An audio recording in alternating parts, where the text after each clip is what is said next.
Hello বন্ধুরা, ষষ্ঠ থেকে দশম শ্রেণীর শিক্ষার্থীদের জন্য আপনাদের নতুন চ্যানেল TTS এ স্বাগতম। যদি আপনি নতুন হন এবং আমাদের ভিডিওগুলো ভালো লাগে তাহলে অবশ্যই চ্যানেলটি সাবস্ক্রাইব করতে ভুলবেন না, যেন ভবিষ্যতে আরও শিক্ষণীয় কন্টেন্ট মিস না করেন। আসসালামু আলাইকুম। শুরু হয়ে যাচ্ছে ষষ্ঠ শ্রেণীর রেজিস্ট্রেশন পূরণ। নতুন কারিকুলাম অনুযায়ী ষষ্ঠ শ্রেণীতে যারা অধ্যয়নরত আছেন তারা পরীক্ষার পূর্বে তাদেরকে অবশ্যই রেজিস্ট্রেশন করতে হবে। আর এই নিয়ে একটি ঘোষণাপত্র এখনই জারি হয়ে গেছে। আগামী 10 সেপ্টেম্বর থেকে ষষ্ঠ শ্রেণীর শিক্ষার্থীদের রেজিস্ট্রেশন কার্যক্রম শুরু হবে ঢাকা বোর্ডে। ষষ্ঠ শ্রেণীর রেজিস্ট্রেশন করতে শিক্ষার্থীদের বয়স 9 বছরের বেশি হতে হবে, আর সর্বোচ্চ বয়স হতে পারে 15 বছর। তবে বিশেষ চাহিদা সম্পন্ন যে শিশু আছে তাদের জন্য আবার নির্দিষ্ট একটি নিয়ম আছে। জানা গেছে আগামী 10 সেপ্টেম্বর থেকে 9 অক্টোবর পর্যন্ত ষষ্ঠ শ্রেণীর শিক্ষার্থীদের রেজিস্ট্রেশন অনলাইন ফর্ম পূরণ করে ফি জমা দেওয়া যাবে। ষষ্ঠ শ্রেণীর রেজিস্ট্রেশন করতে শিক্ষার্থীদের প্রতি 74 টাকা ফি দিতে হবে। নতুন শিক্ষাক্রম বাস্তবায়নের অংশ হিসাবে গত বছর থেকে ষষ্ঠ শ্রেণীর রেজিস্ট্রেশন প্রক্রিয়া শুরু হয়। চলতি বছরের দ্বিতীয়বারের মতো এ শ্রেণীর শিক্ষার্থীদের রেজিস্ট্রেশন শুরু হতে যাচ্ছে। রেজিস্ট্রেশনের বিজ্ঞপ্তি জানানো হয়েছে, ষষ্ঠ শ্রেণীতে নিবন্ধিত হতে শিক্ষার্থীদের বয়স 9 বছরের বেশি হতে হবে, আর সর্বোচ্চ বয়স হতে হবে 15 বছর।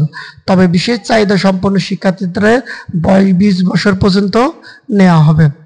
ঢাকা বোর্ডের ওয়েবসাইট নির্ধারিত OMESESI অ্যাপ বাটনে ক্লিক করে EIN পাসওয়ার্ড দিয়ে লগ ইন করে শিক্ষার্থীদের রেজিস্ট্রেশনের তথ্য দিতে হবে। ড্যাশবোর্ড থেকে ক্লিক করে পেয়াবল ফি পরিশোধ করতে হবে এবং সেটা থেকে পি করে সোনালী ব্যাংক সেবার মাধ্যমে জমা দিতে হবে। ব্যাংকে 24 ঘন্টার মধ্যে পেমেন্ট ক্লিয়ার করলে নির্ধারিত শিক্ষার্থী ESI অ্যাপ পূরণ করা যাবে। পেমেন্ট ক্লিয়ারের পুনরায় সোনালী সেবার স্লিপ বের করতে পারবেন প্রতিষ্ঠান প্রধানরা, এবং বাদ পড়া শিক্ষার্থীরা তথ্য এন্ট্রি করতে পারবেন। ঢাকা বোর্ড থেকে প্রকাশিত রেজিস্ট্রেশন বিজ্ঞপ্তি আরো জানানো হয়, পাঠ্যসূচির অনুমতি স্বীকৃতিপ্রাপ্ত শিক্ষা প্রতিষ্ঠানে অধ্যয়নরত শিক্ষার্থীরা নিজ নিজ প্রতিষ্ঠানের নামে রেজিস্ট্রেশনের সুযোগ পাবেন। আর পাঠদানের অনুমতিবিহীন প্রতিষ্ঠানের শিক্ষার্থীরা পার্শ্ববর্তী বা নিকটবর্তী অনুমোদিত নিম্ন মাধ্যমিক স্কুল অ্যান্ড কলেজের মাধ্যমে রেজিস্ট্রেশন করা যেতে পারে। কোনো অবস্থায় পাঠদানের অনুমতিবিহীন প্রতিষ্ঠানগুলো নিজ স্কুলের মাধ্যমে রেজিস্ট্রেশন করার সুযোগ পাবেন।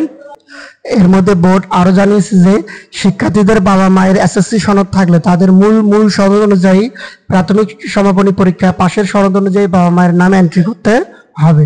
শিক্ষার্থীরা বাবা মা SSC সনদধারী না হলে জন্ম নিবন্ধন সনদ বা জাতীয় পরিচয়পত্র অনুযায়ী বাবা মায়ের নাম এন্ট্রি করতে হবে। শিক্ষার্থীদের নামের আগে মিস্টার, মিসেস, শ্রী, শ্রীমতী ইত্যাদি থাকলে তা ব্যবহার করা যাবে না। সব শিক্ষা প্রতিষ্ঠানের স্বীকৃতি হালনাগাদ তথ্য থাকতে হবে। বিদ্যালয় কর্তৃপক্ষের সব তথ্য নিশ্চিত হয়ে ডাটা এন্ট্রি করতে হবে। নির্ধারিত তারিখের মধ্যে শিক্ষার্থীদের রেজিস্ট্রেশন করতে না পারলে এর দায় শিক্ষা প্রতিষ্ঠানকে নিতে হবে।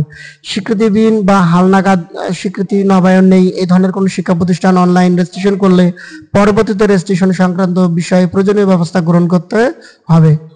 ধন্যবাদ সবাইকে।